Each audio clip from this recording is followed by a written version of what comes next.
Goedendag iedereen, bonjour à toutes, bonjour à tous.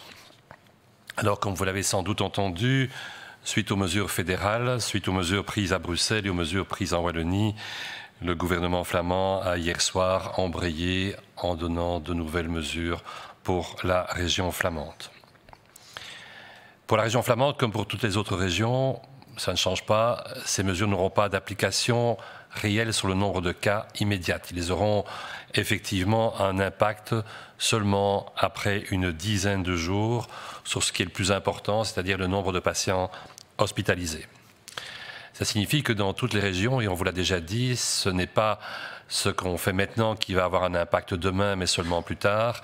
Ça ne va pas nous décourager à continuer à appliquer les mesures telles qu'elles sont recommandées dans les différentes régions. C'est la seule manière pour stabiliser le pic des admissions à l'hôpital. Une fois de plus, ce que nous faisons aujourd'hui aura un impact important en début novembre, et c'est en début novembre que le problème risque d'être le plus important. Donc, il faut absolument agir maintenant et continuer à être vigilant dans les mesures que nous devons appliquer. Malheureusement, comme toutes les autres jours, lors de toutes les autres conférences de presse, on ne peut pas dire autrement que les indicateurs sont au rouge. Ils sont au rouge puisque hier, en 2 mots, il y a eu 689 hospitalisations, ce qui est plus que le pic de 629 connu lors de la première vague et qui avait été atteint le 28 mars. Nous ne faisons pas d'illusions, ces chiffres vont continuer à augmenter au moins pendant quelques jours, le moins de temps possible, on l'espère.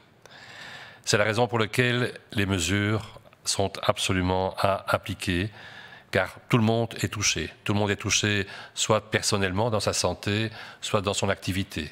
Qu'on soit indépendant, qu'on soit entrepreneur, qu'on soit employé, qu'on soit artiste, qu'on soit grand-parent, qu'on soit étudiant, qu'on soit quelqu'un avec des soins chroniques pour une autre pathologie pour lequel l'entièreté et la qualité de ces soins ne sera peut-être pas maintenue pendant les jours ou les semaines qui vont venir. Ce sont donc des décisions difficiles à prendre, mais ce sont des décisions qu'il faut appliquer dans ce qui a été dit et dans ce qui sera probablement dit dans les jours qui viennent.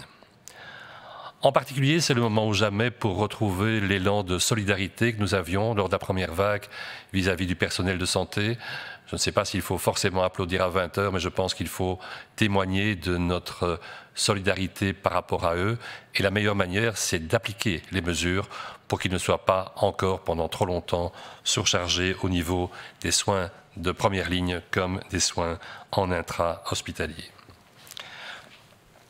C'est donc pour tout le monde un moment qui n'est pas le temps de la chamaillerie, mais le temps de responsabiliser et d'avoir une action solidaire.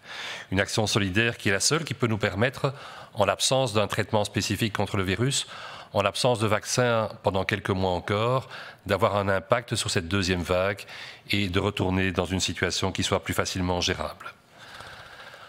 On comprend parfaitement que ceci donne un certain sentiment de déception, si pas de désespoir, puisque ces mêmes efforts ont été appliqués en mars-avril et ils ont été partiellement appliqués, en tout cas durant cet été, lors de la vaguelette que nous avions connue. On a pu espérer effectivement que cette situation ne se reproduise pas. En tout cas, il faut constater qu'elle est là. On sait que l'automne et l'hiver sont d'excellents moments par rapport au virus respiratoire et ce ne sont pas spécialement des bons moments pour nous dans notre santé morale, par exemple. Ce sont des moments dans lesquels on se sent d'habitude déjà, nous, un petit peu moins bien. Il faudra faire avec ça. Il faudra faire avec le fait que le virus est au apogée de son activité et que nous ne sommes peut-être pas, après les efforts déjà fournis et vu la saison, au mieux de notre condition. Ce sera donc une épreuve particulièrement difficile à endurer, mais il faut passer une fois de plus au travers.